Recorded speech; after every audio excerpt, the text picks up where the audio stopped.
Good evening everybody and welcome to Radio 4. The time's coming up to 9 o'clock. You're listening to Elevator Hits from the 90s. I know, right? It didn't rock my boat either. But do you know what? If anything, it's an example of playing over a minor 251, which is something that I was just demonstrating then. I'm using 3 scales. Which 3 scales am I using? I'm using the Dorian scale, I'm using the harmonic minor scale, I'm using the melodic minor scale. And the other thing is that 251, the minor 251 that I was just playing then, it's got a chord at the end of the 1 that comes after the 1. It's a turnaround chord. What am I talking about? Okay, let me start from the beginning. Here we go, from the top. So this is a harmonic minor scale.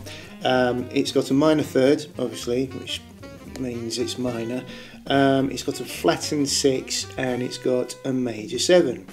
There's 12 of these. Yay! If you arpeggiate on each degree of the scale, it gives you different chord type qualities. This is where it gets interesting. So if you arpeggiate on the 2nd degree of the harmonic minor scale, it will give you that chord. So that is a half diminished chord, which means it's a flat 3, flat 5 and flat 7. It's not a minor 7, it's a half diminished, it's a minor 7 flat 5, right? And then if you go to the 5th degree and arpeggiate on there, it will give you a dominant 7 chord with a flat 9 and a flat 13. If you go up into the extensions.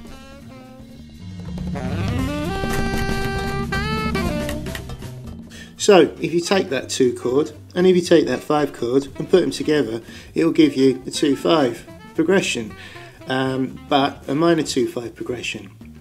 which will then mean that over that 2-5 progression you can play the harmonic minor from where the chords derive.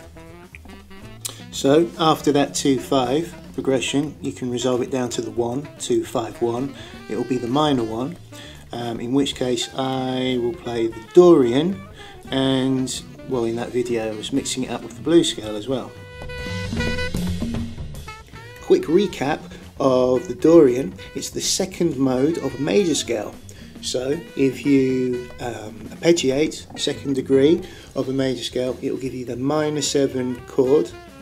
If you start the scale on the second degree of a major scale, it will give you the Dorian scale, which has the flat 3 and the flat 7.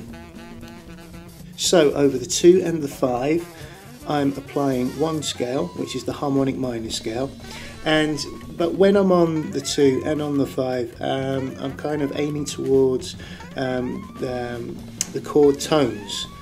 So for instance, the flat and 7th of the 2 chord would resolve down to the 3rd of the 5 chord, and over the 1 chord I'm applying the Dorian scale, but also mixing it in with a bit of the blues scale as well.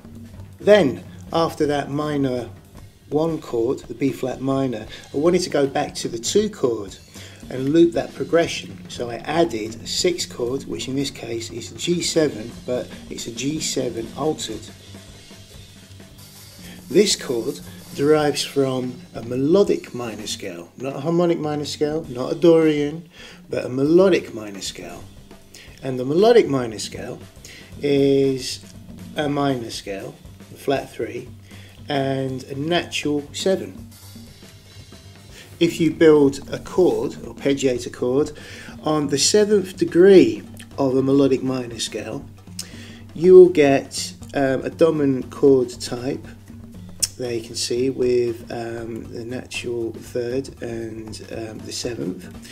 So you'll get a dominant chord type, but if you go into its extensions, that scale will naturally give you a flat 9, sharp 11, flat 13. So all the extensions are chromatically altered, which is why it's called the dominant altered scale. So the dominant altered scale, or altered dominant, however which way you'd like to put it, is the 7th mode of a melodic minor. So if you're on a dominant 7 chord and you want to alter the sound of that chord, the other way to think about it is go to the root of the dominant and play the melodic minor a semitone up from the root of that dominant. So if you go back to that progression of the minor 2-5-1 with the turnaround, over the minor 2-5, the half diminished, going to the dominant, I'm applying one scale type, which is a harmonic minor, then resolving down to the 1, the minor 1, I'm using a Dorian scale, and then going to the turnaround, the 6th chord, which is altered dominant, I'm using a melodic minor scale.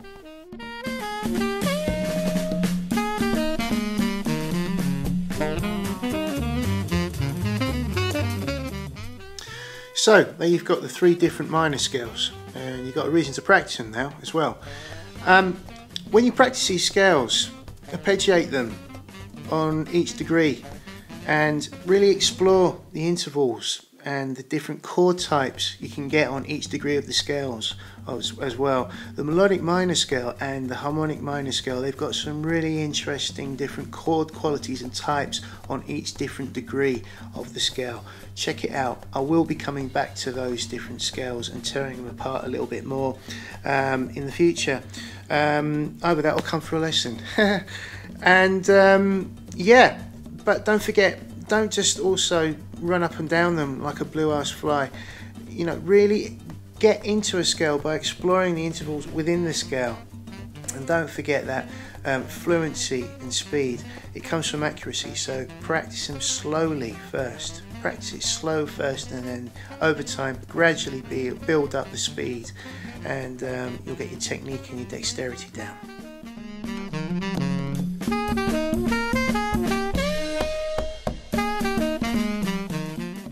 Thanks for watching this. just wanted to point something out to you. If you go to my website, I've got quite a new page that I've uploaded of really inspiring lectures. I've got the Charlie Parker interview on there, but I've also got some talks by Brené Brown and Ken Robinson. Check it out, it's really good stuff. If you'd like some help with this subject, or if you'd like to be shown what else you can do over a progression like this, visit my website, go to the home page, click that email tab and send me an email, say hi, and we can start the ball rolling. We have a Skype lesson.